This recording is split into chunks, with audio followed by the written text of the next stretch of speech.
to our next guest because the guy's a savant.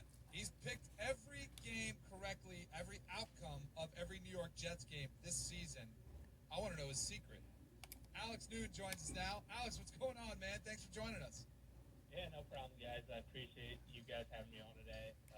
Funny, I'm doing this from the office. I see my coworkers in the other room just all listening in. So having some fun with this, enjoying the ride. It's all been a lot of fun. Very cool. So I'm sure you know that millions and millions of dollars are spent to try to figure out an edge. Analytical edge. You have these software systems that try to predict outcomes, but you have a simpler system that sounds a lot cheaper. How'd you do this? How have you gone every game correctly to this point? Um, well, I think it was just simple. Just heads equals win, tails equals loss. I was actually originally, before I flipped my coin, my entire life I've been a tails never tails guy.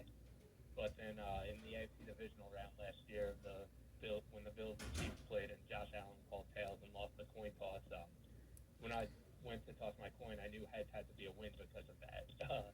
It was just that simple. So yeah, I just went with heads. Big when everyone else had. So this was before the season began, right? Yes, I did this on August 21st. And so you just wrote down all the winners throughout. We just go 17 flips and just wrote down winners and losers, and it's played itself out to be perfect, flawless to this point? Yep, that's correct. And I found out I have really bad handwriting just based on all the internet comments from my post. So did you post? Was it TikTok? Was it Twitter? Where was the video?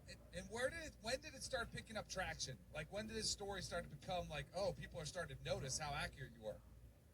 So I posted it on Twitter originally. I didn't have many Twitter followers at the time, so I tweeted it out just because when I flipped it, it had the Jets having such a good and crazy season. Like, I had to put it out somewhere. Tweeted it at NYJ Mike and NYJ Matt. Those are just two Jets Twitter guys that they always got me hyped up about the Jets on Twitter, so I figured just share it with them. And I think one of them retweeted it or something, and it got like a little bit of traction actually from the day. Not like anything super crazy though. And then as the season got on, like, it kept on slowly gaining steam. Probably around like week 6, like more people like started coming back to it. After week 8, I saw CBS Sports posted it on their Instagram, and that was like the first really big place I saw it posted. And then it just went nuclear after the Jets beat the Bills in week 9, and then it was everywhere, and there was like a national conversation around it. It's been pretty crazy, but I mean, I'm having a ton of fun with it. Just really enjoying the ride.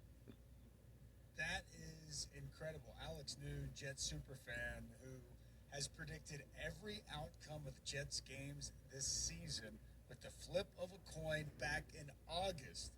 So I'm curious, have you financially been able to profit off of this? Have you believed in your flipping of the coin at any point saying, you know what, I might as well put a couple of bucks on this thing because it keeps being correct?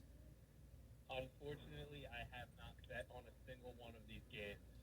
I didn't think to bet at it at the beginning of the season because all the results just seemed so crazy and outlandish that I wasn't going to waste money on it.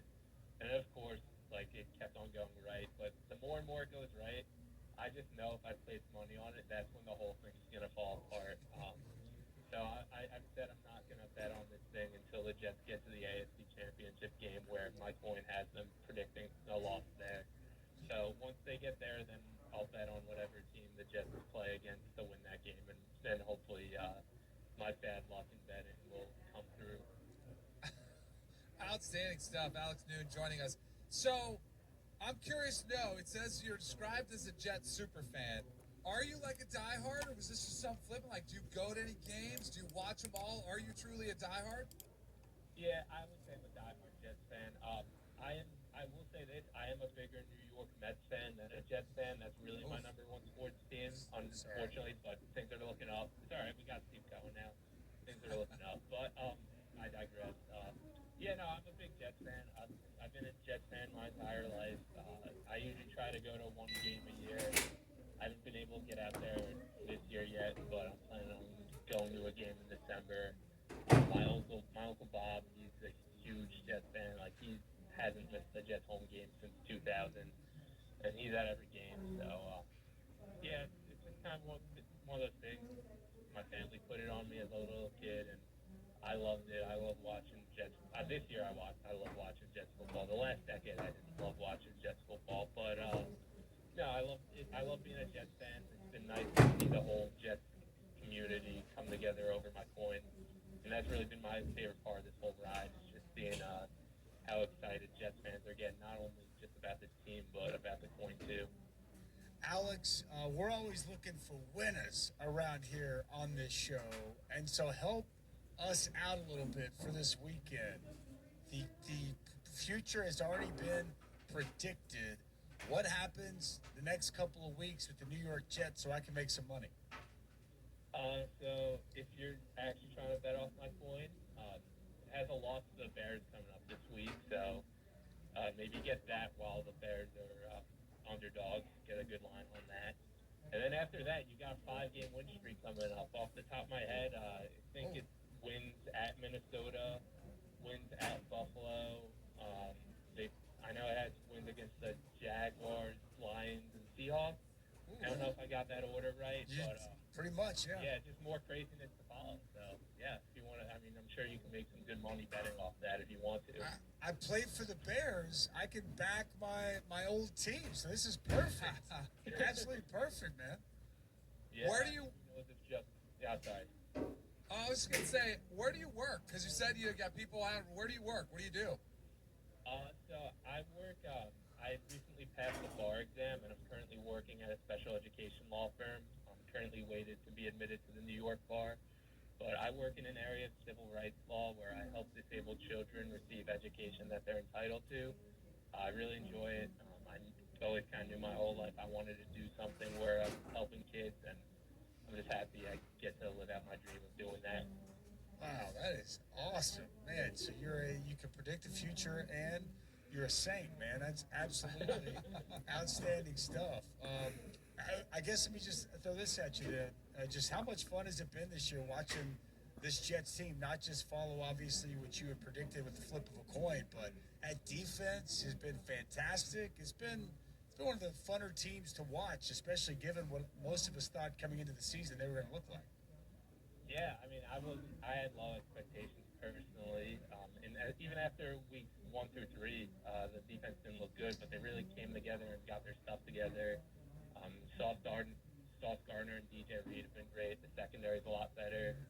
I personally loved watching Quinton Williams come into his own. He was always good and he was always really talented, but just seeing him and becoming an all-pro type of player,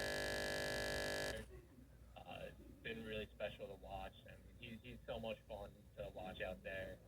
I know he's going to get paid a lot of money in the offseason if he stays healthy the rest of the year, so good for him. But yeah, the defense is just fun to watch. They added a lot of depth, pieces all over the place, and considering how like over the last few years their defense has been probably close to last every year, it's just so much fun watching them making plays all over the field. I mean, I think they already forced more turnovers at this point in the season than they did all of last season. So yeah, it's a lot of fun to watch. And love seeing the team get much better, much in a short amount of time.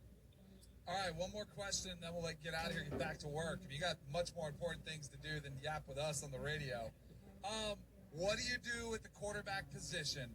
Is Zach Wilson the answer long term? I'm going to say no to that one. It's just frustrating to watch him miss easy, short passes every week.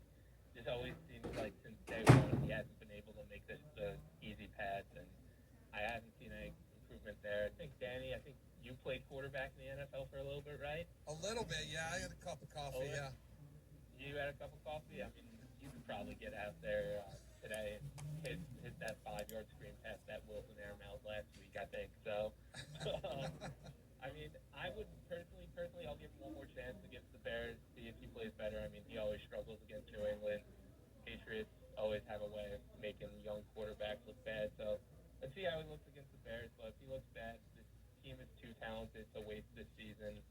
I don't know. Maybe you got to put Mike White or Flacco in there, or even Strebler. Just someone that could actually inspire the team, hopefully hold themselves accountable for if they play bad. I just think the locker room would respond better to a guy like that. And yeah, maybe so. Even Flacco, like I said, like just get a veteran in there who can complete passes and actually give them some sort of passing attack, even if it's not great. Because with Zach Wilson, it really just looks like there's nothing there. No doubt about it. Alex, we really appreciate the time. Thanks for taking it out of your busy work schedule. We appreciate it. And you got to do us a favor. If this thing like keeps going and you get all 17 games right, we're having you back on. Yeah. Of course, man. All Yeah, right. I had a lot of fun talking to you guys. I appreciate you guys having me on. Thanks, Appreciate Alex. it. Good luck. Thank you. All right, that's Alex Noon. Dude. Man, Yeah, that's a passionate fan right there. He's got good knowledge of the team. He can break it down. Here's the thing, and he's though. picking the games right. Here's the deal. If he's got them losing this week to the Bears, first of all, I can get plus 194 on the money line for the Bears. That's a pretty tasty bet. Okay. Yes. Can I get my?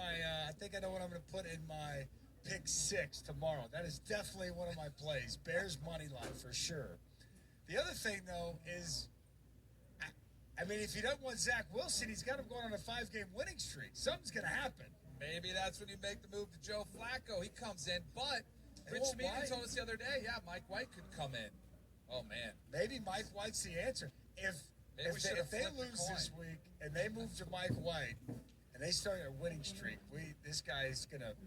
I'm gonna go find that coin. I wonder if he kept the coin or if it's just any random coin. But that's crazy though, man. Especially like if it was some just random team, yeah, whatever. But like the Jets, there was not a lot of optimism, not a lot of hope. And some of the wins that they've been able to rattle off here this season have been really, really impressive, and nobody saw it coming. And obviously, most notably, that win against the Buffalo Bills. But that's awesome stuff. I'm glad we had a chance to talk with Mr. Noon. yeah, it was pretty cool. Speaking of Zach Wilson, let's squeeze in